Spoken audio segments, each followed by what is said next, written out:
서울에서 그리는 한반도 스케치북. 여러분 혹시 북한도 양당 국가라고 이야기하는 전문가들의 농담 들어보신 적 있으신가요? 바로 노동당과 장마당의 나라라는 건데요. 이 웃지 못할 이야기가 왜 나왔는지 지금부터 장마당의 나라 시작하겠습니다. 오늘 함께 하실 전문가님들 모셨습니다. 한국해양수산개발원 윤인주 박사님, 안녕하세요. 안녕하세요. 네, 그리고 서울대학교 노현종 박사님, 안녕하세요. 네, 안녕하십니까? 네, 그럼 먼저 멀리 부산에서 오셨죠. 반도의 남쪽에서 북쪽 대륙 너머 극지까지 연구하시는 윤인주 박사님의 강의 들어보겠습니다. 안녕하세요. 서울에서 그리는 한반도 스케치북. 저는 오늘 여러분께 북한 장마당의 나라, 북한의 시장화에 대해서 소개해드릴 윤인주라고 합니다. 여러분은 장마당에 대해서 들어보셨나요? 오늘 저는 여러분께 장마당이 대체 무엇이고 왜 북한에서 생겨났고 어떤 모습인지 그리고 이것이 북한에 무슨 의미가 있는지 말씀드리고자 합니다. 먼저 장마당이라고 하면 우리나라로 치면 어떤 것일까요? 제가 잘 생각을 해봤을 때는 우리나라에서는 마트라고 생각하면 가장 이해하기 쉬우실 겁니다. 우리나라에는 주요 대형 마트들이 있고 요즘에는 K팡, 온라인 쇼핑몰, 바로 다음날 택배로 배송이 되는 여러 온라인 쇼핑몰들이 있습니다. 이처럼 우리의 일상생활에서 생필품을 조달하는 이 마트의 위상, 이게 바로 북한의 장마당의 위상이라고 할 수 있습니다. 물론 북한에도 마트나 온라인 쇼핑몰이 있기는 합니다. 그러나 북한에서 이 마트나 온라인 쇼핑몰을 사용하시는 분들은 특정 지역의 특정 계층이기 때문에 우리처럼 이렇게 보편화되거나 일상화되어 있다고 볼 수는 없습니다. 그래서 북한에서 장마당의 모습은 바로 우리로 치면 전통시장, 재래시장의 모습이 되겠습니다. 우리나라에도 전통시장과 재래시장이 굉장히 많습니다. 현재 기준으로 1,400개가 넘는데요. 원래는 1,500개가 넘던 것이 지난 10년 동안 100개 이상 감소했습니다. 그 이유는 바로 제가 앞에서 말씀드렸던 이런 마트와 온라인 쇼핑몰이 그 역할을 대체했기 때문입니다. 원래 북한에서는 시장이라는 것이 없었습니다. 북한에서는 시장이란 자본주의와 이기주의의 온상이라고 생각을 했기 때문에 시장 자체를 금지했습니다. 그리고 국가에서 지정한 상점에서 국가에서 배급한 표를 가지고 가서 물건을 살 수 있는 시스템을 배급제로 운영을 했습니다.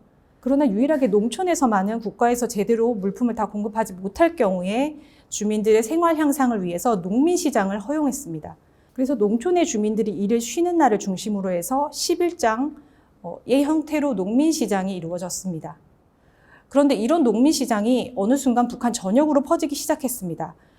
그 이유는 1990년대에 소련이 해체하면서 북한이 든든한 경제적인 지원국을 잃게 되고 자연재해까지 겹치면서 기존에 배급하던 체제가 붕괴됐기 때문입니다. 더 이상 국가에서 배급하는 것이 없게 되자 북한 주민들은 가지고 있던 물건을 가지고 나와서 물물 교환을 하는 방식으로 거래를 하기 시작했습니다. 그것이 바로 장마당의 기원이고 북한 주민들은 이것을 암시장으로 사용하기 시작했습니다. 그래서 원래 장마당이라고 하는 것은 기존 전통적인 농민시장이 암시장의 형태로 발전된 것을 말하는데 문제는 이 암시장이 사라지지 않았다는 것이죠. 암시장이 없어지려면 국가가 이 배급제를 부활시켜야 하는데 그렇게 공급을 해줄 수가 없었기 때문에 이 암시장을 죽이지도 못하고 같이 가지고 가게 됩니다. 그래서 2003년이 되면 북한에서 이 시장을 합법적으로 허락하게 되고 이름을 종합시장으로 부르게 됩니다. 그래서 이제 더 이상은 장마당이 아니라 북한 전역에서 땡땡 시장이라는 간판을 달고 특정 건물, 특정 지역에서 돈을 내고 시장의 매대에 위에 장세를 내고 실제로 영업을 합법적으로 할 수 있는 시스템이 만들어졌습니다. 그래서 지금은 북한에서는 시장이라고 하면 다 알아듣지만 당시 90년대 초반에 장마당이라고 하는 그 탄생이 굉장히 혁신적이고 특별했기 때문에 아직도 장마당은 북한의 시장을 대표하는 용어로 자리 잡고 있습니다. 현재 북한 전역에는 종합시장이 460개가 넘습니다. 북한과 한국의 인구를 비교했을 때 약 2배 차이가 나기 때문에 한국에 비하면 조금 적은 숫자지만 자본주의 시장 경제가 아닌 점을 고려하면 굉장히 많은 숫자입니다. 북한의 큰 시장이 위치한 곳들은 주로 북한이 중국과 접하고 있는 국경 지역 그리고 주요 인구가 많은 대도시를 중심으로 하고 있습니다. 서쪽으로 보면 중국에서 북한으로 들어가는 물자의 80%가 통과하는 중국 단둥에서 북한 신의주에 가게 되는 그 구간에서 신의주의 채하시장이 있습니다. 동쪽으로는 중국 산호와 마주하고 있는 회령이라는 도시에 큰 국경시장이 있습니다. 바로 이 서쪽과 동쪽의 통로들을 통해서 중국으로부터 많은 물건들이 북한으로 들어옵니다. 그리고 북한 내부에서는 서쪽으로는 평양을 지키는 성이라는 뜻의 평성이라는 도시가 있는데 평안남도의 도청 소재지입니다. 이곳에 큰 도매시장이 있고 동쪽으로는 회령에서 조금 내려오면 청진이라고 하는 함경북도 도청 소재지에 수남시장이라고 하는 전국 단위 규모의 도매시장이 있습니다. 그리고 잘 아시는 평양에만 해도 시장이 30개가 넘는데 대표적인 시장으로는 주차장까지 완비하고 있는 통일거리 시장과 중앙시장 같은 것들이 있습니다. 북한 전역의 행정구역별로 시장의 수와 면적을 살펴보면 방금 말씀드렸던 신의주를 중심으로 해서 평양라인 그리고 다시 함경남도, 환경북도로 올라가는 북한의 교통 주요 결절점들을 중심으로 시장이 많이 분포되어 있고 그 크기를 보면 아무래도 국경 끝자락에 있는 지역들의 시장 면적은 작은 편이고 좀 더 내륙에 있는 평안남도와 함경남도에 있는 시장들의 면적이 더 큰 편입니다. 그러면 장마당에는 어떤 물건들을 팔고 있을까요? 사실상 여러분이 원하는 물건은 거의 다 있다고 보시면 됩니다. 그런데 만약에 장마당에 가서 여러분이 찾을 수 없는 물건이 있다면 그때는 바로 이 사람을 찾으시면 됩니다. 바로 대꼬라는 사람인데요. 제가 처음에 이 대꼬라는 말을 듣자마자 일본어로구나 라고 생각을 했습니다. 왜냐하면 북한에서 시장이나 무역에 관한 것들은 주로 제1교포, 일본에 사시다가 북한으로 가신 분들, 그리고 일본에 연고가 있고 친척이 남아있는 분들이 주로 종사를 했기 때문에 일본어의 영향을 많이 받고 있습니다. 일본어로 대꼬라는 것은 우리 손수자를 써서 도와주는 사람이라는 뜻입니다. 그래서 여러분이 원하시는 물건 옆에 대꼬라는 이름을 붙이시면 그 물건을 중개해주는 사람을 찾을 수 있습니다.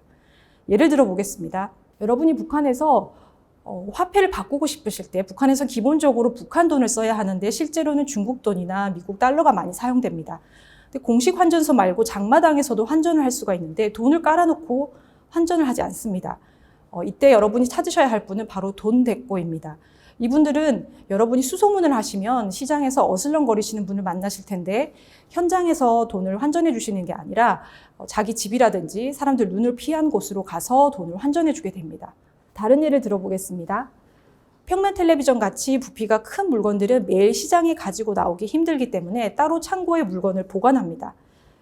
이런 가전제품은 북한에서는 중요한 기기, 중기로 불리기 때문에 이분들은 중기대꼬입니다. 여러분이 중기대꼬를 찾아가시면 이분들은 여러분을 자신들의 집이나 혹은 물건을 보관하고 있는 창고로 인도를 할 겁니다. 이렇게 점점 많은 물건들이 사고 팔고 재산이 생겨나면서 한동안 장마당에서 가장 인기 있는 제품 중에 하나는 바로 중국산 도난 경복이었다고 합니다. 이렇게 실제로 장마당에는 거의 없는 것 빼고는 다 있는 형국입니다. 그리고 한국에서 지금 부동산이 굉장히 큰 이슈가 되고 있는데요. 북한에서도 이 부동산을 사고 팔 수 있습니다. 그리고 이 바로 집을 사고 파는 것을 거래해 주는 사람들은 집대꼬라고 불립니다. 그런데 이분들은 장마당에 있지 않습니다. 이분들을 만나기 위해서는 그 마을의 랜드마크가 되는 땡땡 경기장 앞이라든지 그런 곳에 있는 다방이라든지 음식점에서 이 매물을 가지고 있는 사람들이 모여서 시간을 보내게 됩니다. 우리나라로 치면 부동산 중개 거래소라고 할 수 있겠습니다. 마지막으로 그럼 이런 장마당이 북한에 가져온 변화와 의미를 살펴보겠습니다. 그 변화는 사실 너무나 다양하고 종류가 많습니다만 오늘은 4가지를 소개해드리고자 합니다. 첫 번째는 이 장마당이 자본주의와 시장경제를 경험하는 학습 공간이 된다는 것입니다. 초반에 말씀드린 것처럼 이 시장 자체가 자본주의와 시장경제의 원리로 이루어지고 있기 때문에 북한 주민들은 이곳에서 정부가 정해준 대로 생산하고 소비하는 것이 아니라 스스로 희망하는 제품들을 사고 팔 수 있는 시장경제를 경험하게 됩니다. 두 번째는요. 물자가 오가면 그 물건만 오가는 것이 아니라 그 물건을 생산하고 사용하고 또 소비하는 사람들의 문화가 유입되게 됩니다. 그렇기 때문에 북한 제품뿐만 아니라 중국산, 한국산 물건들이 들어가면서 그 문화가 같이 유입되는 것이죠. 대표적인 것이 한국의 영화나 드라마입니다. 이런 것을 통해서 북한 주민들은 외부에 나가지 않고도 한국 사람들이 어떻게 살고 있는지 제한적이나마 경험할 수 있게 됩니다. 그리고 세 번째는 정보 확산입니다. 이 물건들이 아까 보신 것처럼 전국에 돌아다니게 될 때 사람들이 이 물건을 움직이게 될 텐데요. 아무 말도 하지 않고 사람이 오가지는 않을 것입니다. 그래서 이 물자가 오가고 사람들이 오가는 동안 서로 말을 하게 되면서 소문과 정보가 확산됩니다. 옛날 같았으면 평양에서 일어나는 일을 평생 죽을 때까지 모를 수도 있는데 평양에서 물자가 오가면서 그 소문이 같이 이동하는 것이죠. 그래서 정보 확산의 속도가 훨씬 빨라진 측면이 있습니다. 마지막으로는 통신과 운송, 물류의 발달입니다. 현재 북한에는 휴대전화가 최소 한 400만 대에서 600만 대까지 있는 걸로 추정이 되는데요. 장사를 하시는 분들은 전화기를 2개씩 쓰시는 분들도 있습니다. 이분들을 통해서 휴대전화로 물건의 거래도 하고 흥정도 하고 주문도 하고 통신이 같이 발달하게 되고, 이 물건들을 이동할 때도 처음에는 트럭을 이용했지만 최근에는 기차의 화차라고 불리는 차량 한 대를 빌려가지고 사용하기도 하고요. 또 우리로 치면 택배라고 하는 짐 쏘기, 그런 서비스들도 있습니다. 이처럼 북한에서도 통신과 운송과 물류가 발달하는 현상이 일어나고 있는데 그 중심에 바로 장마당이 있습니다. 이외에도 장마당과 관련한 여러 가지 이야기들은 많이 있을 텐데요. 그 이야기들은, 남은 이야기들은 토론에서 더 이어가도록 하겠습니다. 이상입니다. 감사합니다. 네, 이번에는 박사 논문을 쓰기 위해서 자비로 사회주의 국가들을 체류하면서 연구를 하신 분입니다. 서울대 노현종 박사님의 강의 시작하겠습니다. 안녕하십니까. 이번 시간에는 과거 사회주의 국가들의 경제 운영 방식에 대해서 간략하게 알아보도록 하겠습니다. 알려진 바와 같이 경제 침체가 사회주의 국가권의 붕괴를 초래한 핵심적인 요인이라는 것은 명백합니다. 다만 사회주의 국가들 역시 그 발전 수준이 달랐기에 경제 침체의 원인과 이것이 초래한 정치 사회적 충격 역시 상이했습니다. 먼저 동독의 사례를 살펴보도록 하겠습니다. 아마 많은 젊은 세대들은 동독하면 억압되고 낙후된 인상, 마치 베를린 장벽과 비밀 경찰과 같은 경직된 이미지를 떠올릴 것 같아요. 하지만 실제 동독은 최고 선진국의 반열에 오르지는 못하였지만 상당히 높은 생활 수준을 누리고 있었습니다. 미국의 CIA는 1989년 동독의 1인당 GDP를 9,679달러로 집계하였습니다. 이는 어느 정도 과대 추정된 것으로 보입니다마는 같은 기간 대한민국의 4,600달러, 북한의 1,200달러를 훨씬 상회하는 수치입니다. 또한 흔히들 GDP 수치와 올림픽 순위가 어느 정도 상관관계가 있다고 말하기도 하는데요. 이는 선진국일수록 선수들을 훈련시킬 수 있는 인프라를 구비하고 있기 때문입니다. 동독은 1988년 서울올림픽에서 종합 2위라는 준수한 성적을 거뒀던 스포츠 강국이기도 하였습니다. 따라서 상대적으로 발전된 동독에서는 주민들이 식량과 전기가 부족하여 생존을 걱정하지는 않았습니다. 동독의 협동농장은 충분한 식량을 생산하고 있었으며 잉여 생산물과 공산품을 해외에 수출할 수 있는 여력도 있었습니다. 다만 식량 작물은 충분하였지만 과일은 조금 부족했다고 합니다. 이처럼 국영 부문에서 기본적인 재화를 생산할 수 있었기 때문에 암시장은 북한만큼 활발하게 운영되지 않았습니다. 그럼에도 동독 경제는 다음과 같은 문제에 직면하였습니다. 첫째, 서구권과의 경제 격차가 갈수록 벌어지고 있었으며 이를 추격할 수 있는 동력이 없었습니다. 동독의 국민차인 트라비와 트라반트는 서독의 볼크스바겐의 성능과 안정성 면에서 비교할 수가 없었죠. 둘째, 동독 당국은 시간이 지날수록 강력해지는 주민들의 소비자 정체성과 그 요구에 대응하는 일에 어려움을 겪고 있었습니다. 아시아 지역에서의 사회주의 국가들은 제국주의와 식민주의와의 투쟁과 함께 설립되었기 때문에 독립의 성취는 체제 정당성의 큰 부분을 차지하고 있었습니다. 즉, 정치적 성취가 경제적 낙후성을 커버할 수 있었던 셈이지요.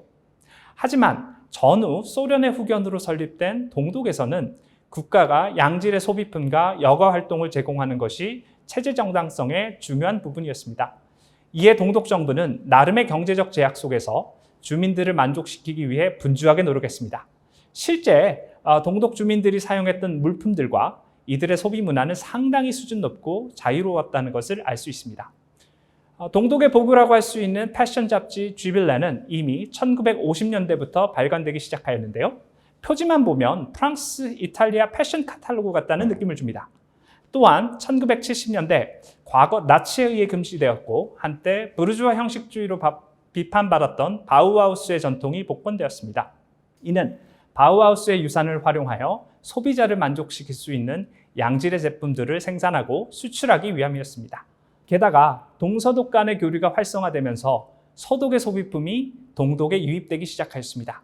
이러한 물품들은 한편으로는 동독 주민들의 욕구를 충족시켜 체제를 안정시키는 역할을 하였지만 다른 한편으로는 주민들로 하여금 이러한 물건을 생산하지 못하는 자신들의 체제에 불만을 품게 하였습니다. 해소되지 못한 불만은 궁극적으로 베를린 장벽의 붕괴와 동독의 몰락을 초래한 원인이었다고 할 수 있습니다. 다음으로는 베트남의 사례를 살펴보도록 하겠습니다. 동독의 경우 사회주의 계획 경제가 수립된 이후 그 내적 모순이 축적되면서 일련의 경제 침체가 발생하였다고 할 수 있습니다. 하지만 베트남의 경우는 사회주의를 건설하는 과정, 즉 기존의 경제 질서를 사회주의적 경제 질서로 전환시키는 과정에서부터 심각한 문제가 발생하였습니다. 먼저 베트남이 공식적으로 분단된 시점은 프랑스와의 전쟁이 끝나고 제네바 회담이 체결된 1954년이었습니다. 이후 베트남 전쟁이 터지면서 북베트남은 사회주의적 중앙계획 경제를 제대로 수립할 수 있는 물적, 시간적 여유가 부족했습니다. 전쟁에서 사용되었던 무기는 국내에서 직접 생산되었던 것이 아니라 사회주의 우방국들의 지원을 받았던 것이었고, 북베트남 지도부는 장기적인 경제개발보다는 전선의 병사들에게 제공해야 할 식량 수급에 집중하였습니다. 1975년 4월 30일 사이공 함락 이후 베트남 지도부 내부에서는 향후의 경제 노선에 대한 토론이 이루어졌습니다. 당내 일각에서는 남베트남과 북베트남의 경제 수준과 운영 방식의 차이가 매우 크기 때문에 성급한 통일보다는 이미 장악한 남부를 안정적으로 관리하는 것과 전반적인 전후복구 사업에 초점을 맞출 것을 주문하기도 하였습니다. 물론 이러한 의견은 수용되지 않았으며 1976년 7월 2일 공식적으로 통일을 이룩하였습니다. 통일 이후 베트남의 경제 상황은 녹록하지 않았습니다. 먼저 북부에서는 식량 생산량이 감소하기 시작하였습니다. 독립에 대한 열망, 전쟁터에 내보낸 자식들을 생각하면서 북베트남 농민들은 최선을 다해 생산 활동에 몰두하였습니다. 사회주의 경제가 개인의 노동 의욕을 제약하는 것은 사실이지만 특정 국면에서는 개인들 스스로 기회주의적인 행동을 억제하는 면모를 보일 수도 있습니다. 하지만 전쟁 이후에는 전시의 슬로건들은 힘을 잃었고 농민 역시 경제적 이익을 추구하였습니다. 이러한 상황 가운데서 베트남 지도부는 기존의 협동농장, 즉 합작사의 규모를 확대시키는 정책을 펼칩니다. 규모의 경제를 실현하여 생산성을 증진시킨다는 개혁이었지만 노동에 대한 투명하고 공정한 보상체계가 제대로 마련되지 못한 상황에서 농장 규모의 확대는 노동의 의욕을 감퇴시켰습니다. 게다가 남부의 상황은 훨씬 더 복잡하였습니다. 사이공은 식민지 시절부터 중국계 상인들을 포함하여 다양한 상업 활동이 이루어졌던 공간이었습니다. 사진의 벤타잉 시장처럼 강력한 상업 네트워크가 구축되어 있었습니다. 베트남 공산당은 남부의 상업망을 어떠한 방식으로 활용할 것인지 고민하던 가운데 뜻밖에도 미국의 지미 카터 대통령이 베트남과의 관계 정상화 의사를 타진하였습니다. 이에 따라 진지한 회담이 진행되었지만 베트남 전쟁 보상금에 대한 합의 도출에 실패하여 관계 정상화는 결렬되었습니다. 합의 결렬 이후 베트남은 사회주의 계획 경제를 수립하기로 최종적으로 결정하고 남부의 국유화를 단행하였습니다. 이 과정에서 남부에서 활동하고 있었던 상인들이 큰 피해를 입었고 그중 상당수는 해외로 도피하였습니다. 이와 같은 전국 단위의 국유화가 단행되었음에도 국가가 모든 소비품을 생산하였던 것은 아니었습니다. 베트남 연구자인 가레스 포토에 따르면 이 시기 호치민시, 사이공시죠, 의 생필품은 30-40%가량만이 국가에 의해 제공되었고 나머지는 모두 암시장을 통해서 공급되었다고 합니다. 즉, 국가는 시장 경제를 사회주의 계획 경제로 전환시키지 못했으며 농업을 제외한 국영 부문의 규모와 개입은 제한적이었습니다. 농업과 남부에서의 정책 실패로 이미 1979년 즈음에 기근이 발생하였습니다. 이는 전쟁만 종료되면 안정적인 경제 성장을 이룩할 것이라는 베트남 지도부의 기대와는 완전히 배치되는 것이었죠. 이 때문에 1979년 8월 6차 총회에서 기존의 사회주의적 집단적인 노선을 부분적으로 수정하였습니다. 이 덕분에 1981년 현재 북한의 포전 담당제와 유사한 생산물 계약제가 실시되었으며 남부에서의 급진적인 토지개혁과 협동화도 중단되었습니다. 1986년 제6차 당대에서 공식화된 노이머이 개혁은 갑작스럽게 추진된 것이 아니라 통일 이후부터 경직된 사회주의 계획 경제를 수정하고자 한 당 내부의 개혁적인 관료와 주민들의 반발로 인해 관철된 것이라고 할 수 있을 것입니다. 감사합니다. 네, 오늘 강의를 들어보니까 정말 북한에도 사람이 살고 있구나 이런 느낌을 확 받았습니다. 그리고 이게 북한 주민들도 우리랑 사실 별반 다를 게 없구나라는 것도 많이 느꼈고요. 이 시장에서 또 못 구할 물건이 없을 것 같다는 생각이 들었는데요. 그럼에도 불구하고 장마당에서 이거는 못 구한다라고 하시는 그런 상품이 있을까요? 저는 아무리 곰곰이 생각을 해봐도 거의 없다는 생각이 들었거든요. 사실 최근에 뉴스를 봤을 때 심지어 성경책도 살 수 있대요. 그러니까 성경책은 북한에서 굉장히 위험하게 생각하는 건데 성경책이 되면 거의 없는 게 없다고 저는 생각이 드는데 굳이 그래도 없는 걸 꼽는다면 저는 아무래도 이제 브랜드가 제한적이다 보니까 예를 들면 우리 같은 경우는 해외 직구나 뭐 공동 구매로 뭐 수영복은 어느 나라 뭐가 제일 좋다, 운동화는 뭐가 좋다 원하는 걸 얼마든지 구매할 수 있는데 북한 주민들은 아무리 장마당에 모든 게 있다 하더라도 원하는 제품의 브랜드까지 고를 수 없는 그게 아무래도 장마당의 제약이지 않을까 하는 생각이 들었어요. 누구나 그걸 쉽게 살 수 있는 건가요? 그렇지도 않죠. 그럼 제한된 사람들만 이제 사게 되는 아무래도 건가요? 그런 좀 고가의 브랜드는 제가 강의에서 말씀드린 것처럼 장마당보다는 마트라든지 쇼핑몰에서 구할 수 있는 건데 그런 데서 좀 유출이 돼서 뒤로 이제 돌아서 몰래 장마당에 들어오는 제품들이 있을 수는 있을 것 같아요. 근데 제가 그 생각을 왜 했냐면 이런 말씀 드리면 옛날 사람이라는 소리 들을 수 있는데 저희 어릴 때는 이 국산 제품과 그 일본산 제품의 학용품의 격차가 굉장히 커가지고 잘 아시잖아요. 이제 네. 볼펜 같은 것도 맞아요. 그게 굉장히 핵심 원천 기술로 알고 있거든요. 그래서 학용품은 일제, 일본 제품 막 이런 게 있었단 말이에요. 네. 근데 북한 주민들 생각했을 때 우리처럼 그럴 것 같아요. 한 20, 30년 전에 우리나라처럼 특수한 어떤 브랜드의 아주 좋은 제품들은 구매에 아무래도 제약이 있다 보니까 장마당에 아무리 볼펜이 많다고 해도 내가 사고 싶은 어느 나라의 어느 볼펜을 찾을 수는 없는 그런 게 장마당의 제약이지 않을까 하는 생각이 들었어요. 노 박사님은 뭐 말씀드린 것처럼 뭐 웬만한 물품들은 다 있는 것 같은데요. 근데 보니까 어떤 우리가 서비스나 이런 것들은 좀 제한적인 것 같아요. 이제 그 요새 뭐 많은 뭐 유튜브나 언론에서 나오면 북한에서 어떤 명품 시계, 제가 뭐 특정 이름은 밝히지 않겠어요. R로 시작하는 네. 브랜드, 그런 것들을 뭐 단간부들이 차고 다닌다, 뭐 이런 네. 얘기를 많이 하는데요. 아마 뭐 사실일 것 같아요. 근데 그 R 브랜드 제품도 고장이 나기는 하거든요. 네. 애프터 서비스를 받아야 되는데 이제 공식적으로 R 브랜드 제품이 들어갈 수가 없습니다. 사치품 같은 게 다 이제 유엔 제재에 걸리기 때문에 들어갈 수는 없는데 어쨌든 그 어둠의 경로를 통해서 들어오겠죠. 네. 근데 어둠의 경로를 통해서 들어온 이 시계가 고장이 나면 수리하기가 쉽지가 않아요. 그리고 이제 그 장마당이 상당히 어떤 뭐 많은 네트워크가 있고 상인 네트워크가 이루어져서도 이게 최고급 명품이나 물품들을 수리하려면 그 나름의 또 어떤 기술들이 있어야 되기 때문에 좀 이런 것들은 좀 장마당에서 좀 하기 어렵지 않을까 이렇게 생각합니다. 그 상품은 있지만 AS는 어렵다. 어렵다. 그렇죠. 그럼 AS는 어디서 받아야 될까요? 아마 AS를 받아야 된다면 중국으로 다시 넘어가던가 국경을 한번 물건들이 왔다 갔다 해야겠죠. AS도 어둠의 경로로 AS를 받고 그 다음에 제 생각인데 뭐 어떤 특정 브랜드가 들어갔을 때 제일 중요한 건 뭐냐? 보증서잖아요. 네. 근데 보증서가 과연 북한에서 얼마나 효력이 있을까? 북한 사람들이 이 보증서를 봤을까? 그런 좀 시장이 좀 약간 저신뢰 시장이라는 좀 한계점도 또 북한에선 좀 있는 것 같습니다. 되게 재밌네요. 네.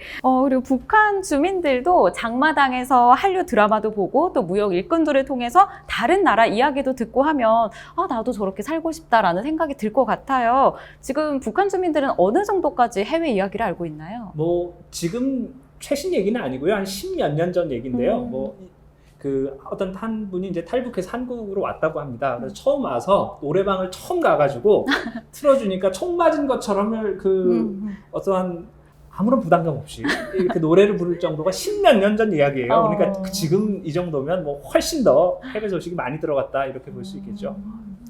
근데 제 생각에는 이게 알고는 있을 텐데 잘못 알고 있는 게 조금 우려가 돼요. 그러니까 어떤 거냐면 북한 주민들이 우리 한국이라든지 해외 소식을 아는 건 본인이 이제 방금 말씀하신 것처럼 어떤 노래를 본다든지 영화나 이런 영상물로 보든지 아니면 어떤 한국 사람이나 외국 사람을 직접 접촉을 하든지 접촉한 사람 얘기를 듣든지 결국은 간접적인 경험인데 저도 이제 또 옛날 얘기를 하고 어릴 때 지금은 우리가 워낙 세계화돼서 이제 국제적인 여행이 너무나 자유롭지만 옛날엔 그렇지 못했잖아요. 네. 그래서 저는 제일 많이 들었던 게 너희는 미국 사회를 굉장히 오해하고 있다 한국 사람들은. 그러니까 음. 헐리우드 영화만 보고 미국이 다 그런 줄 아는 거예요. 근데 그건 정말 특수한 계층의 어떤 특수한 분야인 것이고 미국에도 동서남부 굉장히 격차가 크고 보수 진보가 굉장히 다양하고 중산층의 모습이 다르고 한데 우리는 영화 속의 모습이 곧 미국이라고 생각을 했던 거잖아요. 그러니까 사실 우리 한류가 많이 들어가서 한국 문화를 아는 것은 좋으나 드라마에서 나오는 특정 계층의 특정 직업군의 이제 그런 게 한국의 삶인 줄 오해하시고 와서 이제 실망을 하거나 좀 잘못 아실까 봐 그런 부분들이 저는 조금 걱정되긴 해요. 그 탈북자분들이 그 실망은 인천공항에서 내리는 순간부터 이거를 느끼기 시작을 한다고 하는데요. 그러니까 인천공항 자체는 굉장히 크고 아주 네. 화려한 공항인데 저희가 BTS처럼 생기진 않았잖아요. 저희가 외모를 보고. 외모도 그렇죠. 외모도 그 동영상에서 접하는 분들은 이제 보통 분들이 아니고 네. 팔다리도 길고 얼굴도 이렇게 그쵸. 조각만한데 와서 이제 현실적인 남한 사람들을 보면서 거기서부터 이렇게 조금 깬다고 하시더라고요. 그렇죠, 맞아요. 네. 제가 우려하는 게 바로 그런 거예요. 너무 큰 환상을 한류 맞아요. 드라마가 또 심어줄 수도 있겠네요. 네, 네. 외모에 대한. 네. 좋습니다. 그러면 잠시 화제를 바꿔서요. 좀 재밌는 질문을 하나 드릴 텐데요. 만약에 북한 장마당에 수출을 할 수 있다라고 하시면 어떤 상품을 파실 것 같으세요? 저는 사실 이렇게 우리처럼 공부하는 사람들은 이런 데 잼병이어가지고 좀 제가 하는 게 별로 신빙성이 없을 것 같긴 하지만 저라면 일단 제가 써보고 좋은 걸 팔지 제가 모르는 걸 팔 수는 없잖아요. 네. 그래서 가만히 생각을 했을 때 저는 일단 좀 품질이 좋으면서 소모품인 거. 그러니까 한 번 사고 끝나는 게 아니라 계속 사야 되는 거. 그런 제품이면서 사실 한국이 더 이제 경제적인 수준이 높기 때문에 우리의 제품을 사기에는 북한 분들 구매력이 별로 이렇게 아직 낮을 수 있기 때문에 네. 제가 뭐 인도 지원을 하는 게 아닌 이상 비즈니스를 한다면 북한 전 주민을 대상으로 하는 게 아니라 이제 특정 타겟으로 어떤 여성분들이나 아기가 있는 분들이나 이런 분들을 대상으로 해서 좀 성분도 좋고, 그러니까 몸에도 좋고 환경에도 좋은 그런 제품들이 요새 많이 나오잖아요. 그래서 그런 화장지, 아니면 생리대, 뭐 기저귀, 분유. 그래서 이왕이면 좀 좋은 거 사고 싶은 거 있잖아요. 그래서 충분히 내가 고생을 해서라도 이거는 한국산이 좋아라고 네. 좀 사시고 싶은 그런 제품들을 좀 수출을 해볼 수 있지 않을까 싶은데 일단 용어 자체가 사실 아시겠지만 우리가 수출이라고는 잘 안 써요. 사실 네. 우리나라에서 나가는 게 수출은 맞는데 이게 북한을 우리가 국가로 인정을 하지 않기 때문에 우리가 보통 북한에는 수출이지만 반출이라는 표현을 쓰거든요. 그래서 북한의 화장지를 반출하고 싶습니다. 생필품 위주로 말씀해 네, 주셨네요. 저도 조금 비슷한데요. 저는 또 새로운 시장을 한번 거기서 만들어보고 싶은 것도 있어요. 예를 들어 북한의 군인들이 굉장히 많잖아요. 근데 최근에 우리나라 군인들도 좀 피부 같은 데 민감해서 네. 그 위장 크림 같은 경우도 그냥 군대에서 주는 게 아니라 저 사제로 굉장히 그걸 사서 간대요. 더 영양 크림이 들어간 아주 그 훌륭한 위장 크림. 네. 이런 것들을 북한에 팔면 북한 군인들도 저 더운 곳에서 이렇게 고생을 하는데 이렇게 좋은 선크림을 갖고 아니면 좋은 위장 크림을 갖고 하면 왠지 또 이게 좀 팔리지 않을까. 네. 역시 약간 또 외모와 관련된 답변을. 제가 외모가 그렇게 좀 안 돼서 제가 그러니까. 이런 용품을 잘 써서 외모를 업그레이드하는 게 또 중요하지 않을까 이런 생각이 들었습니다. 네, 이유를 들어보니까 또 진짜 많이 사실 것 같다라는 생각도 드는 것 같아요. 그렇다면 북한이 향후에 어떤 상황이 와서 베트남의 도이머이 같은 정책을 실시하게 된다라고 한다면 어떤 분야에 어떤 정책을 쓰게 될지 혹은 또 두 분이 전문가 분이시잖아요. 그러니까 만약에 국제기구에서 북한 경제정책 고문으로 임명돼서 평양에 가셨다 하시면 북한 당국자들에게 어떤 권고를 하고 싶으세요? 저는 그 북한 경제 정책 고문이 된다면 제가 사실 이 비슷한 주제로 한번 고민을 좀 이렇게 생각을 좀 해볼 수 있는 기회가 있었거든요. 네. 그래서 그때 제가 제안했던 건 뭐였냐면 북한의 현재 우리가 장마당 얘기를 했지만 원래는 계획으로 돌아가야 되는데 그게 안 돼서 이제 장마당 같은 현상이 일어나고 있는데 요 사이에 이제 회색지대가 있어요. 그러니까 계획도 아닌 것이 시장이라고도 할 수 없는 그래서 불법도 아닌 것이 합법도 아닌 그런 게 있거든요. 그래서 사실 한국에 오신 북한 이탈 주민들 보시면 본인이 안 되는데 뇌물을 주고 지금 한 건지 아니면 원래 되는 거였는지 이런 것도 좀 헷갈려 하시는 경우가 많거든요. 근데 사실 현재는 북한에서의 계획 경제가 잘 안 돌아가기 때문에 이런 회색지대가 윤활유 역할을 하고 있어요. 그러니까 안 돌아가는 시스템을 도와주는 이렇게 역할을 하고 있는데 제 생각은 이게 임시 방편일 뿐이지 장기적으로 이게 정말 북한에게 좋겠는가 하는 거예요. 왜냐하면 이 회색지대를 작동시키기 위해서는 이제 부패 시스템이 들어가기 때문에 안 되는 걸 되게 한다는 건 일단 뇌물이 들어간다는 거잖아요. 네. 그래서 이게 경제적으로 돌아가는 건 좋으나 그 과정에서 북한 경제 파이 전체가 커지는 게 아니라 이제 개인 주머니로 들어가는 게 굉장히 많거든요. 그래서 이게 결국은 장기적으로 경제적으로 좋지 않고 북한 주민들이 어떤 사회 윤리라든지 준법 정신이라든지 이런 거에 전반적으로 좀 갉아먹는다는 생각이 들어서 제가 경제정책 고문을 한다면 현재 이 회색지대에 있는 것들을 합법화시키는 방안을 설득을 하고자 해요. 그래서 예를 들면 북한에 이제 83 노동자라는 게 있어요. 그러니까 83이라고 하는 거는 1984년에 8월 3일에 이제 시작된 운동이거든요. 이제 생필품이 워낙 부족하니까 그런 것들을 막 만드는 운동을 한 건데, 그래서 북한에서는 83이라고 하면 뭔가의 이런 부업 활동을 뜻하는 거예요. 그래서 83 노동자라고 하는 거는 내가 직장에 가지 않고 대신에 돈을 내고 나 일 좀 빠지겠습니다 하고 나가서 이제 시장에 가는 거죠. 다른 장사를 하는 거예요. 이런 부업 활동을 하는 거 83 노동자라고 하는데, 내가 83 노동자가 되려면 직장에 돈을 갖다 바쳐야 되잖아요.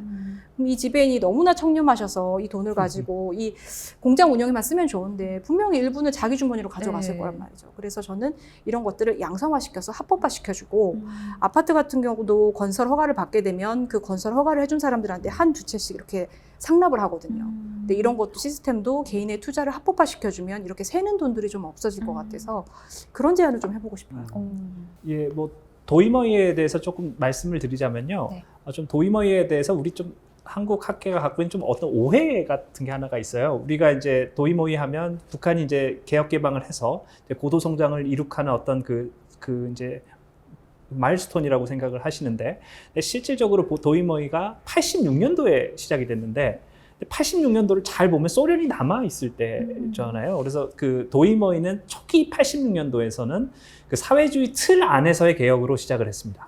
그랬던 것이 1991년 이제 7차 당대회, 그러니까 소련이 무너지고 나서부터 이것을 좀 대외 개방을 더 확대하는 정책으로 해요. 그래서 이제 86년도에서 91년도까지는 내부의 문제와 이제 그 합작사를 좀 해체하는, 좀 개인 농을 육성하는 방식으로 하다가 91년도 가서 이게 되는데, 그 베트남한테는 두 가지 문제가 있었습니다. 하나가 이제 캄보디아 문제가 있어서 이 문제가 해결이 안 되면 그 수입이나 수출을 하기가 어려운 상황이었어요. 이 캄보디아 점령 문제가. 그래서 이 문제가 조금 해결이 됐고, 그리고 94년도에 미국과 수교를 하면서 해외 투자가 이제 본격적으로 이루어지게 됩니다. 그래서 그 북한에서 이제 농업 부분과 관련해서는 그 도이머이까지는 아니지만 그 직전 단계에 포전 담당제가 어느 정도 좀 작동을 하는 거라고 좀 평가할 수 있을 것 같아요. 그런데 이제 다른 이제 산업 분야나 이제 공업 분야는 아직까지 이런 개혁이 조금 이루어지지는 않은 것 같고, 그래서 이제 본격적인 개혁을 하기 위해서는 어쨌든 대외 관계를 북한이 좀 개선을 해야 될 필요성이 있다. 뭐 그 점을 조금 이제 북한 쪽에 말씀드리고 싶습니다. 네, 알겠습니다. 그럼 마지막 공통 질문 드리도록 하겠습니다.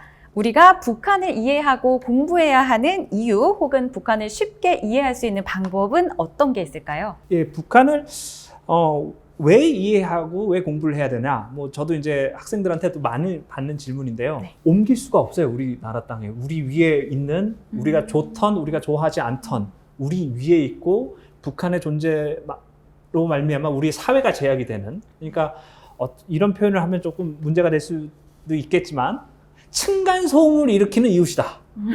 우리가 아파트면 이사를 가도 되는데 여기는 이사 갈 수가 없죠. 계속 어떤 문제를 일으키는. 그렇기 때문에 우리가 원하든 원치 않든 이 이웃과 대면을 하고 어떤 대화를 하고 어떤 때는 뭐 압박을 하는 식으로 이 이웃과 같이 살아야 되는 어떤 불가피한 상황이다. 그리고 북한을 쉽게 이해할 수 있나? 글쎄요, 쉽지는 않습니다. 네. 쉽지는 않겠지만 중요한 문제이기 때문에 어렵지만 그래도 인내심을 갖고 이해를 하려는 노력이 필요한 것 같습니다. 그 층간소음 그 표현이 너무 좋은 것 같아요. 저는 이제 같은 거를 다른 방식으로 생각하면 저는 북한을 이렇게 표현하고 싶어요. 계속 옆집에서 하는 쌍둥이다. 그러니까 이게 말씀하신 대로 계속 옆집에서 살아요. 그러니까 이사를 할 수가 없어요. 이제 박사님 위로 표현하고 저는 옆집이라고 표현을 했는데 어쨌든 움직이지 않는다는 거. 그리고 이제 쌍둥이라는 거. 우리랑 어떤 애증의 관계가 있어서 너무나 닮았으면서 어떨 때는 같은 이제 민족 혈연으로 치근함이 있으면서 그러면서 또 경쟁과 미움이 공존하는 그런 애매한 관계인 것 같아요. 그래서 이 북한을 바라볼 때 우리가 어떤 분들은 민족 친구 혈연으로 보시고 어떤 분들은 이제 주적으로 적으로 네. 보시는데 제가 말씀드리고 싶은 건 어느 쪽이든 이해를 해야 된다는 거예요. 친구면 친구라서 이해를 해야 되고 적은 또 적이니까 알아야 되잖아요. 그래서 북한을 무시하고 무관심하게 지내는 거는 우리가 한국 사람으로서 있을 수 없다. 그 말씀을 드리고 싶고 북한을 좀 쉽게 이해하는 거는 노 박사님 말씀하신 것처럼 우리가 사람을 이해하는 게 굉장히 어렵잖아요. 쉬운 건 없는 것 같아요. 그러니까 네. 쉬울 수는 없으나 제가 제안드리고 싶은 거는 저 같은 경우도 북한을 공부하게 된 이유가 우리가 북한에 대해서 소식을 접하는 게 주로 미디어잖아요. 언론을 통해서인데 저는 많이 헷갈렸어요. 왜냐하면 보통 언론들이 이걸 공정하고 객관적으로 균형 있게 보도를 하기보다는 어떤 자기들만의 이제 프레임을 가지고 일정 부분만 이렇게 보도를 하고 나머지는 하지 않거든요. 네. 그래서 제가 북한 공부를 시작하게 됐는데 아마 이제 우리 국민 여러분들도 그런 좀 어려움이 있으실 것 같아요. 그래서 하나 제안드리고 싶은 거는 어떤 사건이 터져가지고 북한에 대한 뉴스가 나왔을 때 기사를 하나만 보시는 게 아니라 굉장히 진보적인 뉴스 기사도 보시고 굉장히 좀 보수적인 기사도 같이 보시면 이게 시소처럼 이 굉장히 극단을 보시게 되면 이 사건에 대해서 이렇게 한쪽으로 치우치지 않고 좀 균형 잡힌 그런 시각을 좀 가지실 수 있을 것 같고 뭐 책을 좋아하시는 분들은 저 같은 경우는 뭐 가끔 대형 서점 요즘 온라인으로 다 검색이 되니까 네. 북한 치고 신간 쭉 보거든요. 아니면 판매량 순으로 한번 보면 재미있는 책들이 많이 있어요. 목차를 보고 좀 여러분이 독서하시는 포트폴리오에 뭐 경제과학, 뭐 소설 이런 거 자기 개발 중에 북한 코너를 하나 좀 해주시는 거죠. 그래서 주기적으로 독서를 하실 수도 있고 뭐 책이 싫다 공부는 뭐 너희나 해라 이런 분들은 북한을 소재로 한 드라마나 영화가 이제 심심치 않게 나오잖아요. 네. 그래서 그런 것들 나오면 이제 국민으로서 조금 챙겨봐 주시고 뭐 난 영화도 싫다 그러시면은 이런 뭐 요새 이제 너튜브 이런 거에 북한 이탈 주민 채널도 너무 많고 네. 우리는 북한에 못 가지만 중국이나 이제 서양 분들이 북한에 가서 촬영한 그런 그 현재 모습들이 있으니까 좀 그런 걸 통해서라도 북한에 대해서 조금씩이라도 알아가시는 노력을 하면 조금은 쉽게 이해하실 수 있을 것 같아요. 네, 정말 뗄래야 뗄 수 없는 관계인 만큼 또 깊은 이해와 폭넓은 시각이 필요하다라는 말씀을 해주셨습니다. 이밥의 고깃국 기와집 살림. 김일성 때부터 북한 주민들에게 지도자가 약속했던 생활상입니다. 하지만 지금 그와는 조금 멀리 와 있는 것 같은데요. 아직도 사회주의 낙원의 미래와는 다른 생활을 하고 있습니다. 배급제가 붕괴된 후 장마당에서 자력갱생을 하고 있는 북한 주민들.